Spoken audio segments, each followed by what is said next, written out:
Telangana assembly సమావేశాలు కొనసాగుతున్నాయి. ఇప్పుడు లైవ్ చూద్దాం.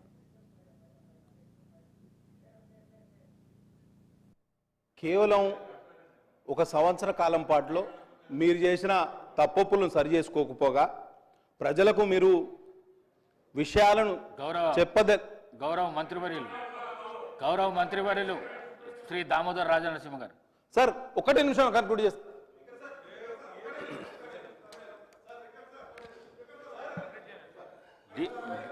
డీవియేషన్ కాకుండా ముఖ్యమంత్రి ప్రకటనపై క్లారిఫికేషన్ చెప్పండి.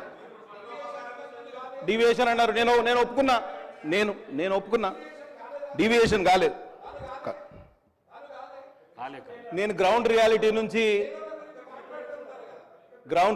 నుంచి రెండు విషయాలు చెప్పదలుచుకున్నా. 4 కోట్ల తెలంగాణ ప్రజలు ఇవాళ సంవత్సర కాలం కాంగ్రెస్ ప్రభుత్వం ఏర్పాటైనాక తీవ్ర నిరాశ నిస్పృహల్లో ఉన్నారు అధ్యక్ష. చాలా ఇబ్బందుల్లో ఉన్నారు. వారిని ఆదుకునే ప్రయత్నం మనం తప్పకుండా చేయాలి. సరే, తెలంగాణ తల్లి ఆవిష్కరణకు మమ్మల్ని పిలిచిండ్రు. తెలంగాణ తల్లి రూపకల్పనలో కూడా ఉత్తమ్ కుమార్ రెడ్డి గారు ఇదే సభలో ఉన్నారు. వారు ప్యాడీ ప్రొక్యూర్మెంట్ పాలసీ తీసుకురాచే ప్రయత్నంలో మమ్మల్ని అందరినీ పిలిచారు. అఖిల పక్షానికి పిలిచిండ్రు, ఉత్తర ప్రత్యుత్తరాలు నడిపినారు. వారి కార్యాలయం నుంచి మాకు చాలా ఫోన్లు కూడా వచ్చినాయి. అదే ఒరవడిలో ఇవాళ మాకు కొంత సమాచారం ఇచ్చి మా సూచనలు సలహాలు కూడా తీసుకుంటే అఖిల పక్షాన్ని ఏర్పాటు చేస్తే ఈ విషయంలో మేము కూడా చొరవ తీసుకునేవాళ్ళం. కానీ ఇవాళ మా పైన మొత్తం తెలంగాణ సమాజం మీద రుద్దే ప్రయత్నం చేస్తున్నారు.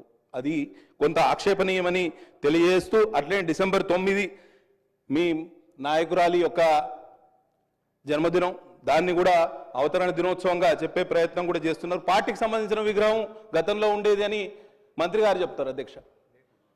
పార్టీకి సంబంధించిన విగ్రహం గతంలో ఉన్నది, విగ్రహం పార్టీకి సంబంధించిందని చెప్తారు. ఇట్లా ప్రభుత్వం మారినప్పుడల్లా విగ్రహాలు మార్చుకుంటా పోతే, పేర్లు మార్చుకుంటా పోతే ఎక్కడికి పోతాం? ఒకసారి ఆలోచన చేయాలి.